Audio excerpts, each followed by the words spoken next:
Often on the receiving end of hostile and patronising attitudes in their communities, South African black Muslims are holding an inaugural conference in Johannesburg. The three-day event is aimed at outlining their status and discussing issues affecting their communities.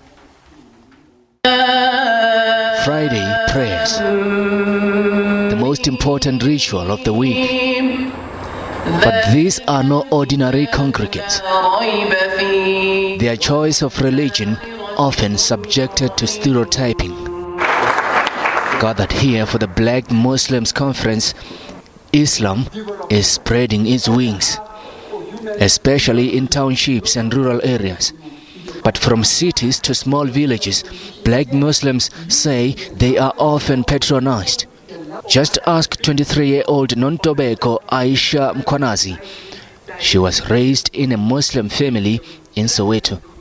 At times I was being called Umzegezege growing up, and then I started joining the political scope. At times I was called the stupid oppressed woman because of the way I wear. Her religious identity also provoked hostility on the streets. I'd get these nasty comments about what I'm wearing, about the color of my skin. At times I'd often be bashed out and told that I've left my culture to join somebody else's culture, of which it's not the case. She's not the only one though. Thabiso Twala converted when he was 19. It was frowned upon by his family. Family felt that I have adopted first a foreign faith. I'm confused, and I'm continually confused. And what is even worse, they actually mixed the two faiths of Islam and Hinduism. Others even believe that I'm going to be burned, I'm going to be cremated when I die. And we try to explain all those things. We say, no, we are not cremated. Muslims are not cremated. They are buried like everybody else. The only difference is that Muslims are buried within 72 hours after dying. The conference is meant to correct these misguided attitudes. Unfortunately, the perpetrators are both Muslim and non-Muslim. And as a black Muslim, therefore, in South Africa, you find yourself aligned with the black nationalists against the perpetrators. And that, to an extent, does or has a potential of polarizing Muslim unity. Islam, it's a universal language, it's a universal religion, it's a peaceful religion, it's a very inclusive religion. Claiming their rightful place and a plea for tolerance in a predominantly Christian country. SABC News, Johannesburg. And joining us now is Muhammad Gadimang, who is the organizer of Black Muslims in South Africa Conference. A very good evening to you. Welcome. In a word or even in a sentence, how would you describe the status of black Muslims in South Africa? Good evening and thanks for the interview.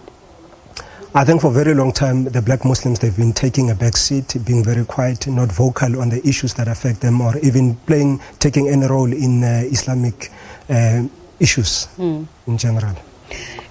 Do you think there's a stereotype, especially when it comes to race, of whether or not black people belong within the Muslim religion?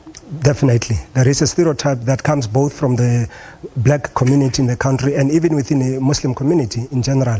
There is somehow a stereotype in South Africa, but outside South Africa it's a different approach. What is the stereotype? What do they believe? Well, people from the general population, they thinking that Islam is the religion for foreigners, or it's a religion for the Indian, not necessarily for black people. Arabs. Or the Arabs. In fact, they saying they don't even classify the Arabs as such. They saying it's a religion of Indian, because predominantly in South Africa, the Indians happen to be the majority Muslims in the country.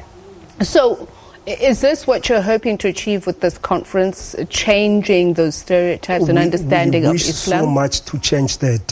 In particular, we want to do this because we want to announce to our families and people in general that you've got a lot of South Africans, black South Africans that are Muslims, because at times the xenophobic attacks, when they arise, we find ourselves to be in the receiving end as well of this, and continuously when we go to the shopping centers in the taxis, we are attacked and we are called names.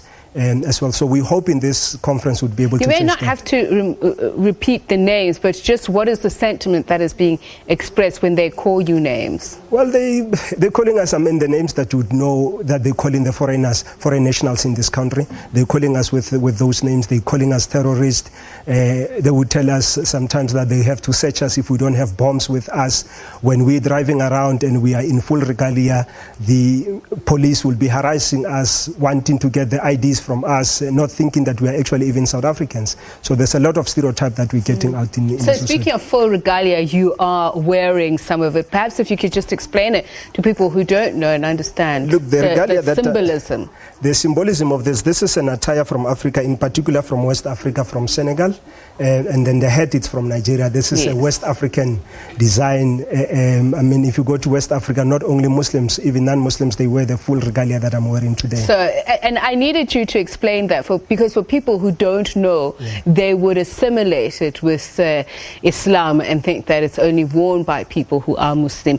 But let's talk about the growth of Islam within the townships. I believe that there's a study suggesting that there is growth. What are the push-pull factors? People are beginning to understand the truth and the reality of Islam. People are beginning to read. The more negative views are put out there about Islam, the more people read and the more they want to come into Islam, especially the youngsters. But the challenge that we do find with most of these youngsters, as soon as they revert into Islam, their families, some of the families, they actually kicking them out because they saying you're adopting the religion that is completely out. Even the sisters, currently as we speak, there's a sister that accepted Islam from Orange Farm. A month after that, she lost a baby during birth, and the husband basically just kicked her out and told her that, look, you brought bad luck into my family, which it's not necessarily the truth. And there's some challenges and difficulties. People got a lot of stereotype when it comes to Islam, and we hope this would actually correct that. And just in that, the various environments that black Muslims find themselves, what is peculiar? You've just mentioned some of it within the townships, but what else are the challenges that they're facing? Look, we are excluded in many other things. In Islam, we do not play the major role into the Islamic forums in the country. We are taking the back step. And why? When we have out of choice or because you are isolated? I think for quite some time it was we needed a voice. The organization that I'm here representing, which is Gauteng Muslim Shura Council, which is one of the leading, in fact, I am the head of that organization. It's a leading partner to organize this conference, has been trying to engage with the powers that may be and mobilizing the Black Muslim Society from 2009. And not only that, far before we came into the space, we had a lot of people, Black Muslims, that were trying to bring Islam and find a way of participating. And the reason we want to do this is because we know, we understand the language, the culture and the tradition of the people of South Africa, and we know we are better placed to explain to them that Islam is not in contradiction with the culture. In fact, if you put aside the issue of amadlozi, Islam with everything in our culture, it's one and the same thing. So let's just go back to the genesis or the growth of Islam within black communities. Tell us a little bit more about Imam Abdullah Harun. He's one of the struggle heroes that basically went in Cape Town during the height of apartheid. He went to Kualanga and he gave he went to Langa and he gave a dawah.